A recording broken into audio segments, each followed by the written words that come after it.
Hi, this is Matt McClure from the University of North Carolina, and talk to you a little bit about planning ahead in your music rehearsals.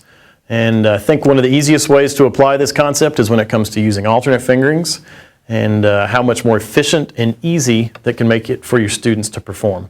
The specific example we'll look at today is in Festival March by Dvorak at letter H in the right here. In the second measure of letter H, there's a simple B flat there in the alto saxophone part, which could be performed a variety of ways.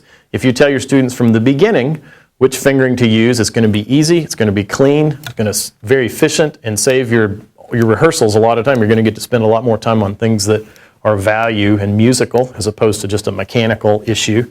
If we perform this with the most commonly used fingering, it's very easy to end up sounding like this.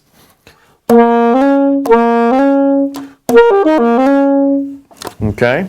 If we make a simple change and tell our students to perform that with the bis B flat fingering, it's going to sound like this. Very simple. It doesn't require any more skill. It just requires a little bit of knowledge in this instance. So I'll perform for you now, starting at letter H, right here, down to the end of this phrase, using that bis B flat fingering and all of the B flats that you'll see here.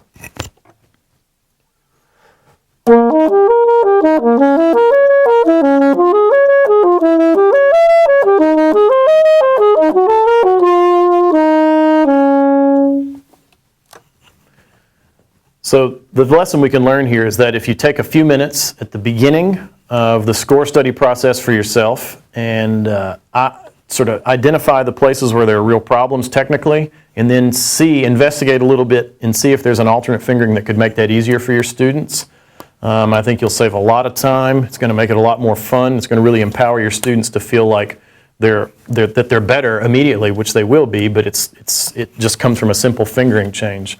I suggest telling your students about this the minute you pass it out, whether you mark the parts, like string players often do with bowings, or possibly hand them a sheet that tells them in which measures or in which phrases they should think about using which fingerings, or slide positions. I think it's going to help you out and make your rehearsals a lot better in the long run.